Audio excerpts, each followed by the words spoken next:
You know, cameras like that. It was like that the other day. Why it's stupid? Yeah. Because it's gonna, that's the recording. That's the recording quality. Oh yeah, I don't know. It's just a stupid. Stupid thing. I don't love it. It's just, you know. No, here comes Emily Sievers. Yeah. Okay. And Liz Gra. Hi guys. I don't know why the camera is awful. Can you guys hear us okay, sound quality wise? Yes, okay, thank you. I'll be monitoring the chat for her. If you guys have questions, feel free to type them and then I will ask on your behalf.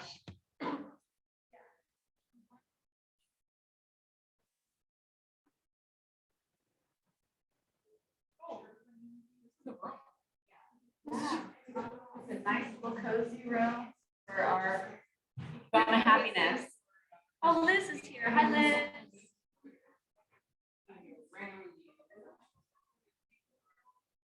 Ikebana. Ikebana. Flowers.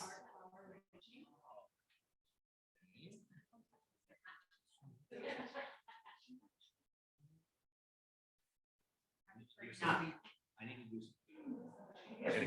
This one is Lily's. Wait, I mean.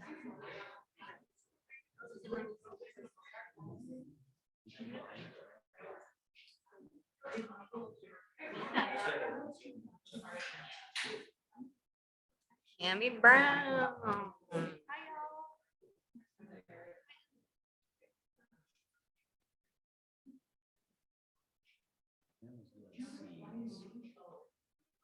I'm gonna get started. Alright. I'm just gonna shut the door.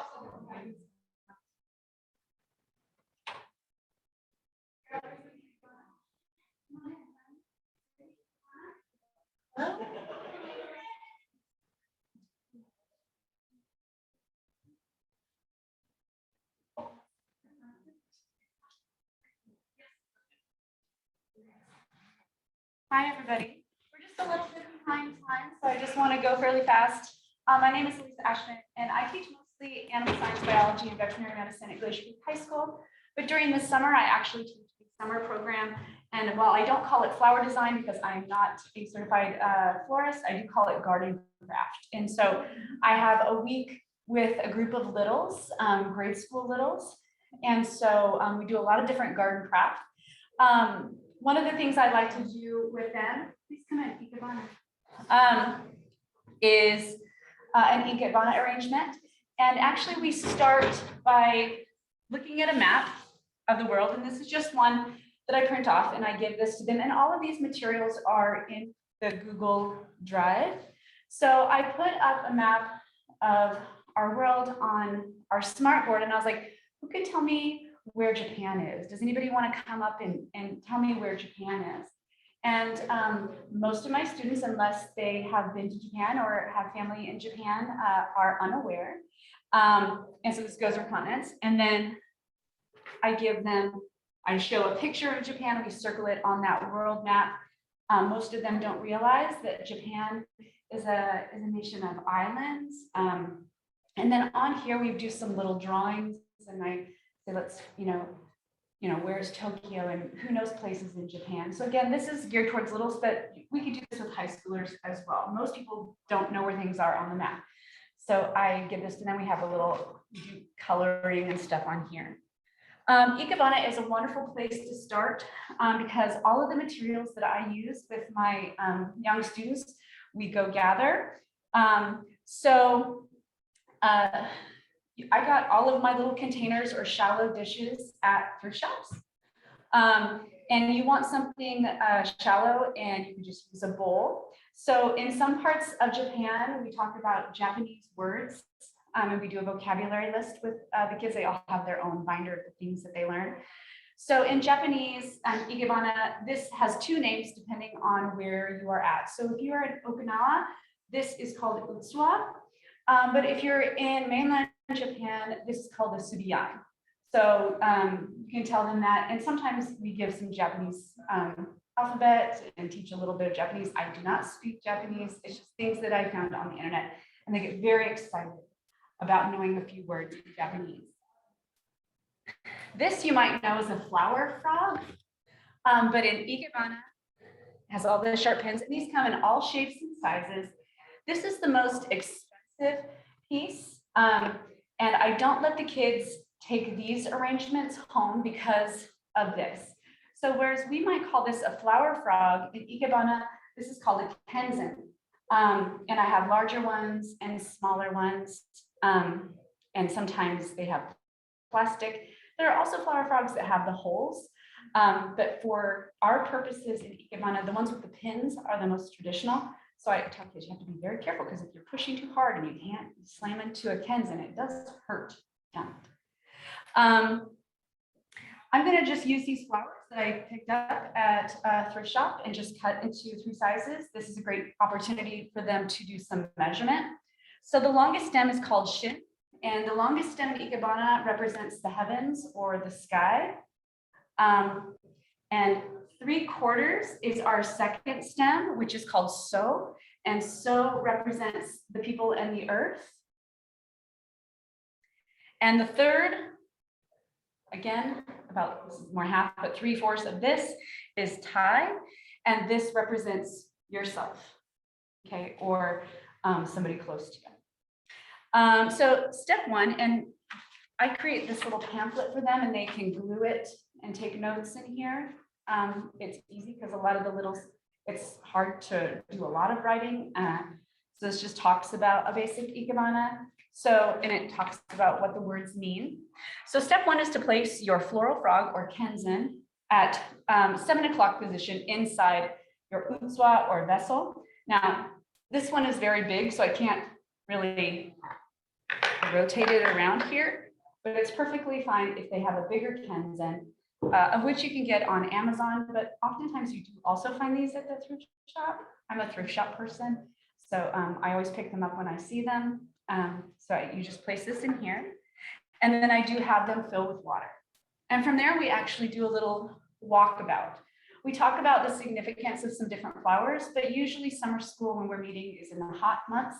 And I say, you need to find something with a beautiful blossom. You need to find something that is a unique, interesting branch.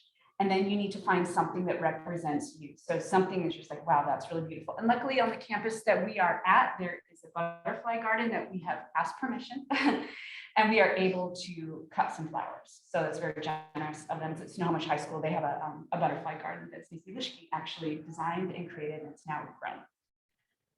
So they fill this with water. And then, so if we go to step 2, we just kind of follow along. We start with our longest stem. First off, the marigold in Japanese represents the emperor. So they can also look up what different flowers have meanings. They're very specific flowers that mean very specific things in Ikebana. And if you had a high school class, doing that research is really helpful and meaningful.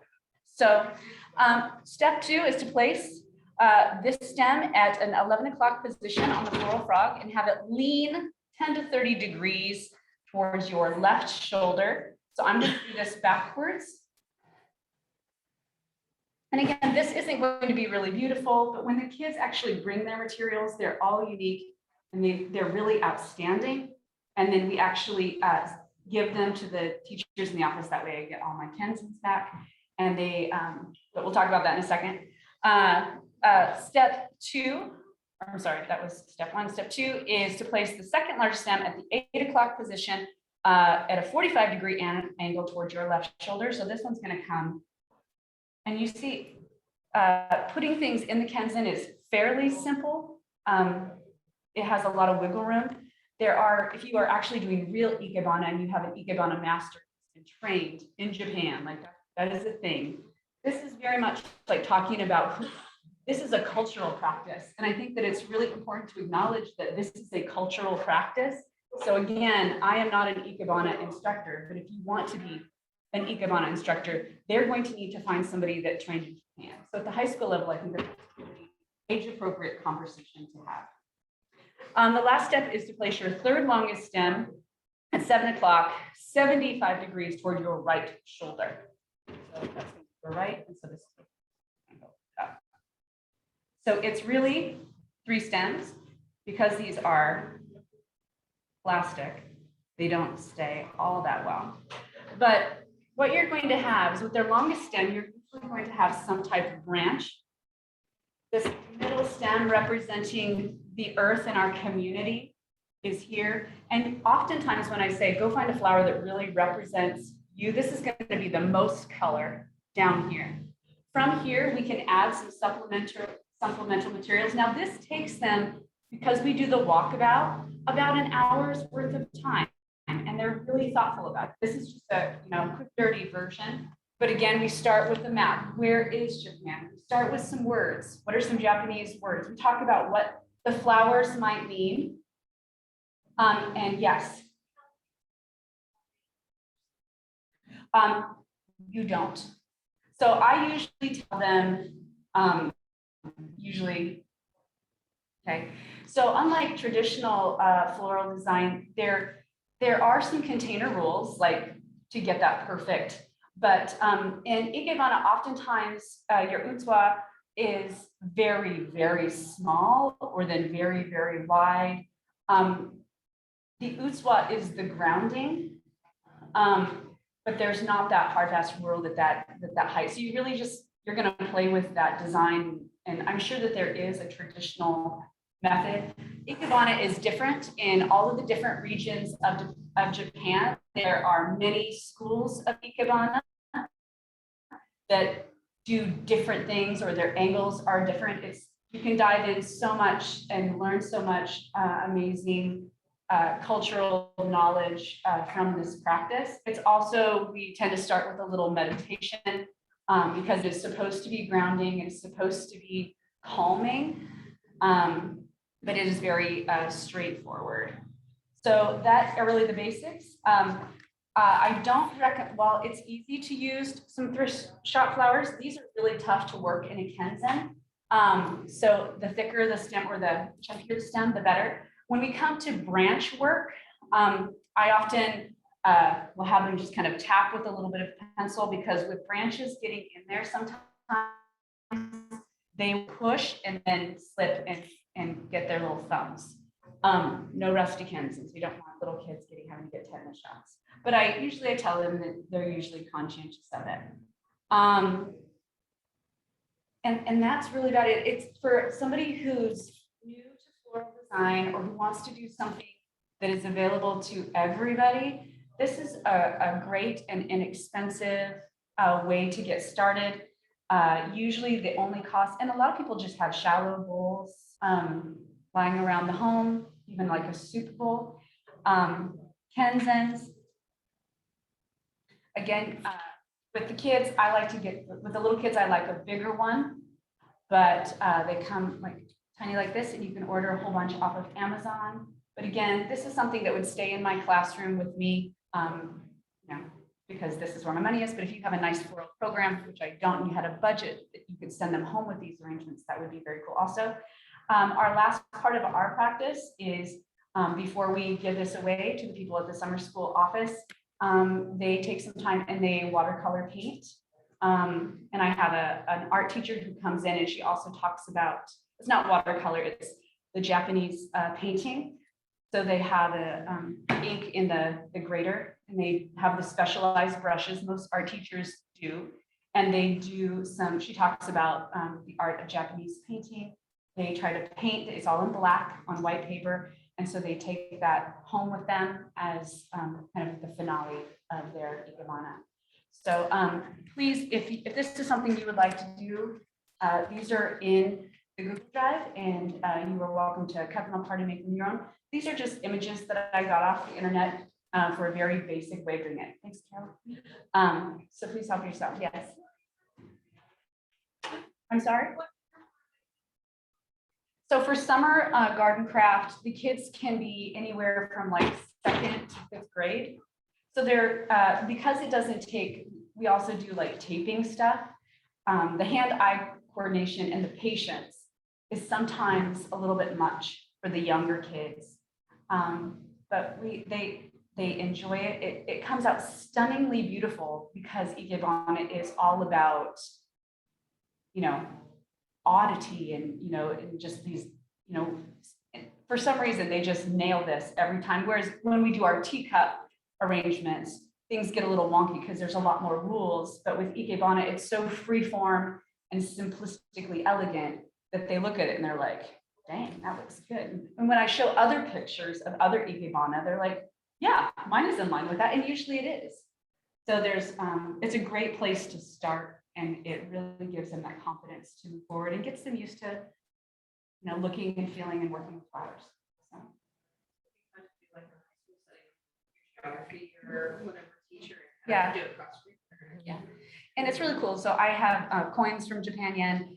You can pass things around. You can add other things to this. It's easily buildable or scaled down. So, thank you very much for coming. Out early. Yeah.